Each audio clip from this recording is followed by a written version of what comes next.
Hello, everybody. I am Pickle Juice the Fourth, and welcome to a deep dive into the fundamentals of Cho'Gath Top for beginners.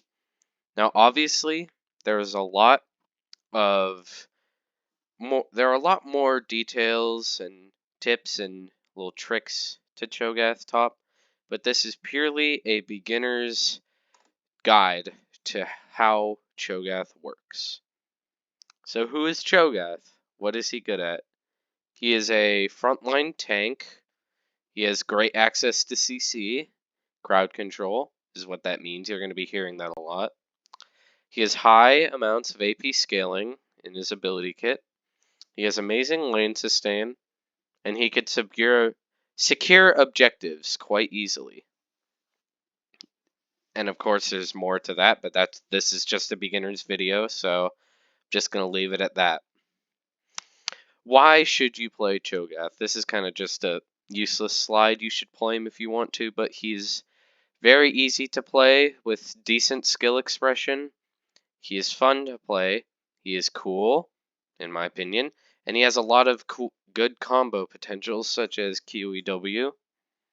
But now, this is where we move in to the true guide of this video. Ability breakdown, passive. Also, sorry if I sound like a robot. I'm just trying to make this sound professional. His passive is an amazing sustainability because Cho'Gath heals a small amount whenever he kills an enemy unit, including minions and jungle pets if you ever feel like playing, or not jungle pets, jungle monsters. So if you ever feel like playing Cho'Gath jungle, which you definitely should do if you want to start playing Cho'Gath, it's a good way to just heal. So if you just clear a normal minion wave, I'm pretty sure, let's just say that the average amount is like 22. And so if there are 6 minions in a average wave, then let's see, I'm on my calculator on my phone. 22 times 6, it's 132 health healed, which early game is very, very good. A lot of healing.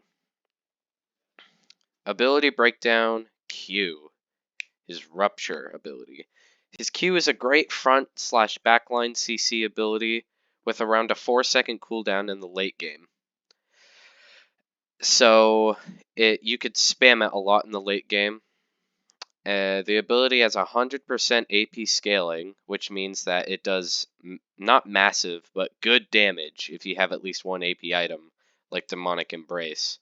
And also a little side note, you should try not to play full AP Cho'Gath top, just because you're not going to be as tanky, and most top laners are meant to be the tanks, frontline tanks of the team. So if you want to play Cho'Gath, AP Cho'Gath, try jungle or mid. Or support, because Cho'Gath, this is another note that I'm going to leave for the end of the video. And in the early game, it's a good poke ability, your Q, but it has a mana cost of 50. So spamming it for damage will drain your early game mana fast. Ability breakdown, W. His W has a high mana cost of 70, so don't use it that often in the early game.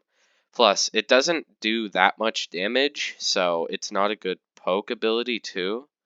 So just try not to use it that much unless you're last hitting minions and you're about to recall. And his W silences enemies, which means that you can stop an enemy's channeling abilities such as a Scion Q or Master Yi's W. E. Now this is where his abilities get really good. His E is a very good ability for minion wave clear, champion damage, and tower damage. His E shoots spikes forward when you auto attack, so you can poke champions down slowly while clearing minion waves, which is what the main purpose of this ability is in the early game. The spikes can also activate enemy runes such as bone plating, which is huge because you can proc somebody's bone plating from a distance, keeping yourself safe. And it also has a very low mana cost of only 30. And, correct me if I'm wrong in the comments, but I believe it also procs for your enemy's first strike.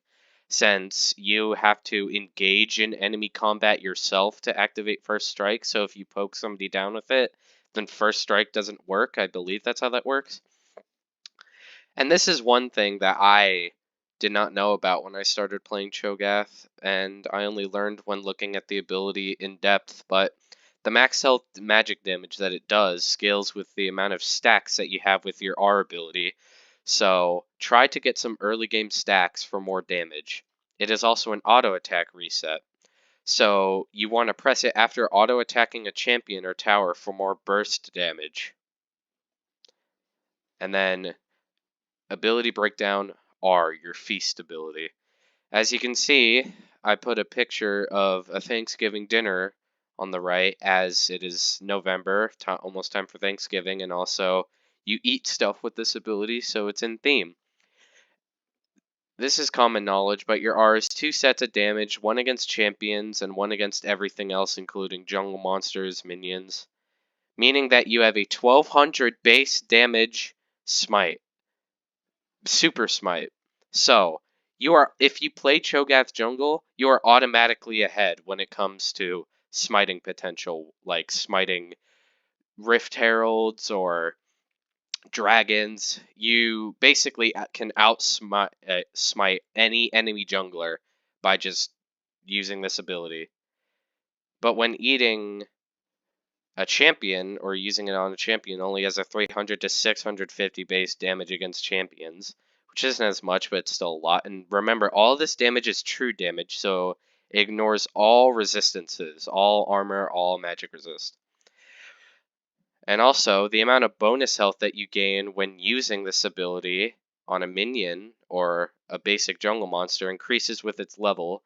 So this sort of correlates with your E magic damage, but so you don't want to use all of your basic stick stacks with only 1 level point on your R, because you won't be getting the most amount of health potential out of it. Overall, Cho'Gath is a very fun and easy champion to play with lots of utility to provide to his team. He is not that strong early game, but he is a hyper-scaling champion, meaning you are very, very strong in the late game. He is a mobile and gets kited easily, so fast, nimble champions such as Fizz or Kaisa beat him in fights. And some extra little tips is that Cho'Gath in the support lane is actually very, very underrated, because, or just Cho'Gath with his Q is very strong because tenacity doesn't affect your Cho'Gath's Q, because tenacity decreases the duration of all crowd control effects except for airborne, which is what Cho'Gath's Q does, and suppression. So most top laners are pretty immobile, like Cho'Gath, where they don't have any dashes and they require either flash or ghost to get in or out of combat. And to make it so that they're not completely useless in CC fights, they build tenacity so that they're not as CC'd as long. But Cho'Gath, his Q is an airborne, so tenacity doesn't affect it. So say if your opponent builds a tenacity rune or has tenacity boots, this just completely useless against Cho'Gath's Q. It does, however, decrease the duration of Cho'Gath's W, silence, and his E, slow. So just keep that in mind. So playing Cho'Gath support is actually very good, because your Q has, high AP scaling, so it does a lot of damage, and it's not affected by tenacity, so you're always going to have exactly 1 second of CC in your kit. And so that's all I have for everybody here today. Just know that this is a totally beginner's guide if you just started playing the game, or if you just started playing Cho'Gath and know nothing about him. There's obviously so much more to him, but that is basically the basics of Cho'Gath. I will see you guys in the next video that I upload. Bye.